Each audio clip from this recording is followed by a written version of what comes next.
हम चाहते हैं कि अगर आप काम कर रहे हो, पसीना लगा दे रहे हो, खून दे रहे हो, तो हम आपको भोजन देंगे। और हमने ये योजना चालू की, पार्लियामेंट हाउस में हम बिल लाए। पहले दिन विपक्षी लोगों ने क्या कहा, पैसा कहां से आएगा। अब देखो, ये आपका पैसा है, ये अमीर लोगों का पैसा नहीं है, ये आपके खून का पैसा है। आपने बंबई में काम किया, सड़कें बनाई, आपने दिल्ली में काम किया, मेट्रो बनाई। रात को दिल्ली सोती है, कौन जागता है बताओ मुझे, रात को कौन जागता है दिल्ली में? कौन? यूपी के गरीब लोग, यूपी के गरीब मजदूर। क्या आपको उत्तर प्रदेश में काम करने का हक नहीं मिलना चाहिए? क्या आपको उत्तर प्रदेश में भोजन नहीं मिलना चाहिए? क्या आपको अस्पताल नहीं मिलने चाहिए? क्या आपके बच्चों को स्कूल नहीं जाना चाहिए? यही हम कह रहे हैं।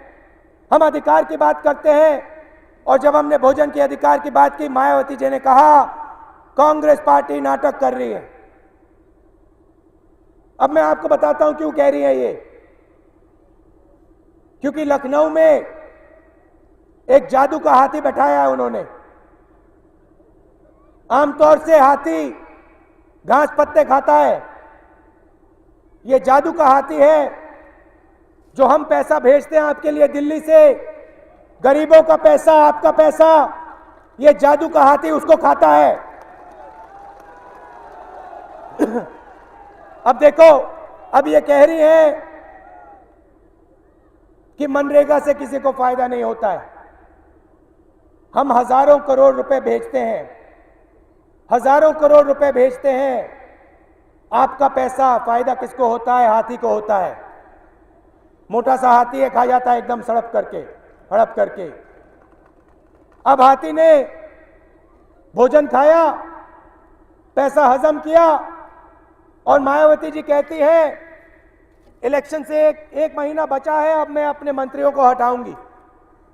5 साल हाथी ने भोजन खाया, पैसा हजम कर दिया। 1 महीने पहले कहती है भैया 6 मंत्रियों को हटा रही हूं मैं, और उनके जो पोर्टफोलियो हैं वो सबसे भ्रष्ट मंत्री को पकड़ा दिए। मैंने शुरुआत में कहा था सब लोगों को साथ ले जाना चाहते हैं।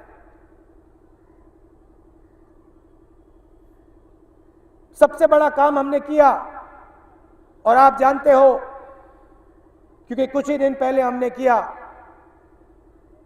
अल्पसंख्यकों के लिए रिजर्वेशन। इसके बारे में आपको थोड़ा बताना चाहता हूं। हमने पहले सच्चर कमीशन की रिपोर्ट लिखवाई, और सच्चर कमीशन ने यह साबित किया कि जो अल्पसंख्यक हैं, जो हमारे अल्पसंख्यक भाई बहन हैं, वो विकास में सही प्रकार से शामिल नहीं हुए हैं। सच्चर कमीशन रिपोर्ट में लिखा, सच्चर ने लिखा कि इनको मदद की जरूरत है, स्कॉलरशिप्स की जरूरत है, विकास में शामिल करने की जरूरत है, रिजर्वेशन की जरूरत है। हजारों करोड़ रुपए हम भेजते हैं यूपी को, आंध्रा भेजते हैं, दिल्ली भेजते हैं, हरियाणा भेजते हैं, महाराष्ट्र भेजते हैं अल्पसंख्यकों के लिए। लाखों स्कॉलरशिप चालू की हैं हिंदुस्तान में। आप खड़े हो यहां पे, आपको एक स्कॉलरशिप मिली? आपने इसके बारे में सुना भी? हर डिस्ट्रिक्ट में हम अल्पसंख्यकों के लिए पैसा भेजते हैं। जहां अल्पसंख्यकों की ज्यादा आबादी है वहां हम पैसा भेजते हैं। आपको पता लगा?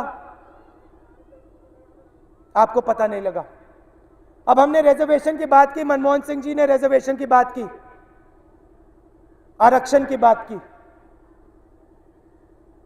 जब मायावती जी को पता लगा कि भैया सरकार आरक्षण करने वाली है, तो खड़ी हो गई स्टेज पे, कहा हम सेंटर को कह रहे हैं कि आरक्षण करो। यूपी में 5 साल से थी, आरक्षण की बात नहीं की, उन्होंने अपने आप नहीं किया। जब मुलायम सिंह यादव जी से पूछा गया, भैया आप आरक्षण के बारे में क्या सोचते हो, सन्नाटा छा गया था। एक शब्द नहीं बोला उन्होंने, एक शब्द नहीं बोला। अंदर वो पता है क्या कह रहे थे कि अगर कांग्रेस पार्टी ने आरक्षण कर दिया तो बहुत मुश्किल हो जाएगी समाजवादी पार्टी को। मगर बाहर एक बार उन्होंने नहीं समर्थन दिया आरक्षण का। हमने आरक्षण कर दिया, उसके बाद कहते हैं भैया ये गलत है, कम आरक्षण किया, ज्यादा करना चाहिए था। कहते हैं 18% आरक्षण करना चाहिए था। तो मैं सिर्फ एक बात बोलना चाहता हूं, अगर मुलायम सिंह यादव जी 18% आरक्षण चाहते हैं तो क्यों ना वो अपने मैनिफेस्टो में लिख दे कि 18% आरक्षण वो दे देंगे यूपी में। और आप देखना वो इस बात को कभी नहीं लिखेंगे अपने मैनिफेस्टो में।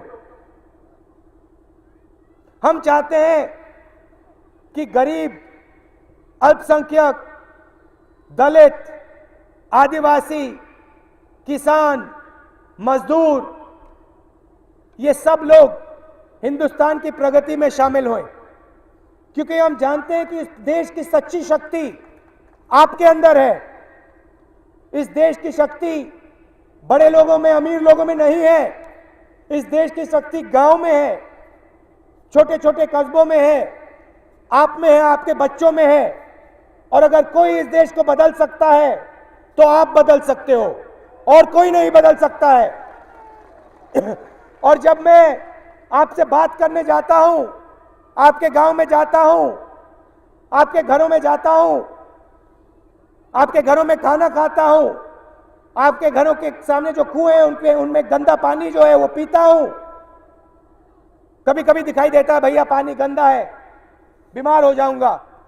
दिमाग में कहता हूं अच्छी बात है, बीमार हो जाऊंगा तो अच्छी बात है, पता लगना चाहिए मुझे कि गरीबों को क्या करना पड़ता है।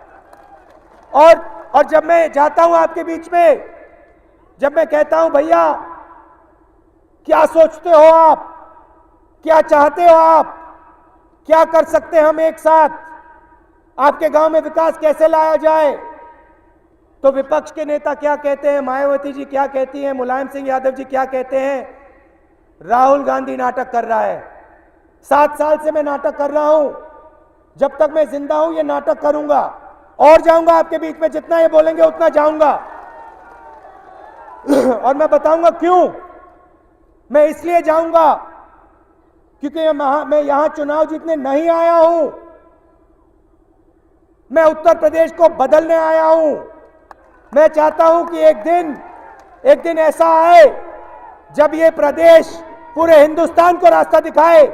एक दिन ऐसा आए जब कोई बंबई में बीमार हो, वो कहे मैं अपने बच्चे को जो बीमार है उसको मैं यूपी के अस्पताल में भेजना चाहता हूं। एक ऐसा दिन आए जब कोई इंजीनियरिंग पढ़ना चाहता हो, आंध्र प्रदेश में कोई इंजीनियर बनना चाहता हो, वो कहे मैं यूपी में इंजीनियर बनना चाहता हूं, यूपी के कॉलेज में जाना चाहता हूं।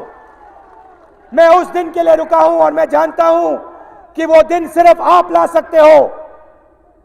कमी क्या है, आपके जो नेता हैं आपके बीच में नहीं आते, आपके जो नेता हैं आप में भरोसा नहीं करते, आपकी बात नहीं सुनते, आपका हाथ नहीं पकड़ना चाहते। मैं आपका हाथ पकड़ना चाहता हूं, मैं आपके बीच में आना चाहता हूं, आपकी बात सुनना चाहता हूं, और मैं आपकी शक्ति का प्रयोग करना चाहता हूं, आपकी शक्ति का प्रयोग करना चाहता हूं, और उस शक्ति के साथ उत्तर प्रदेश को बदलना चाहता हूं। देखिए कमी, सबसे बड़ी कमी क्या है? आपके हाथ में मोबाइल फोन है, दिखाओ मुझे। ये फोन आपके हाथ में कब आया, कब खरीदा आपने इसको, नाम क्या आपका? हाँ सैयद जी, आपने ये खरीदा कब? ये 7 साल पहले खरीदा था। इससे आपको फायदा हुआ? बहुत फायदा हुआ।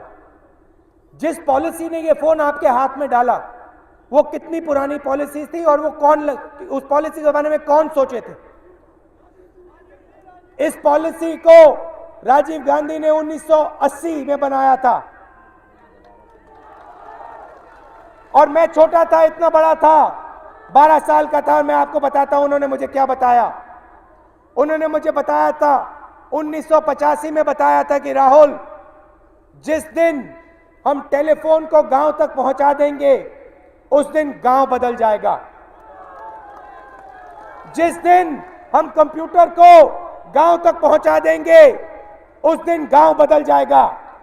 और जब राजीव जी ने यह कहा, विपक्षी दलों ने क्या कहा, राजीव गांधी पागल हो गया है। देखिए, अगर कोई दूर की सोचता है, अगर कोई कंप्यूटर की बात करता है, अंग्रेजी की बात करता है, तो आपके राजनेता लोग कहते हैं पागल हो गया है, क्योंकि इनकी आदत है राजनीति का मतलब आज लूट करो, आज चोरी करो। राजनीति का यह मतलब नहीं होता है।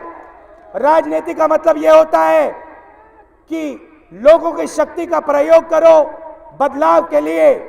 लंबी सोच होनी चाहिए, 20 साल की, 30 साल की, और सोच होनी चाहिए जिससे आपके बच्चों को फायदा हो, किसान को फायदा हो, मजदूर को फायदा हो और सब शामिल हो। यही है हिंदुस्तान की शक्ति।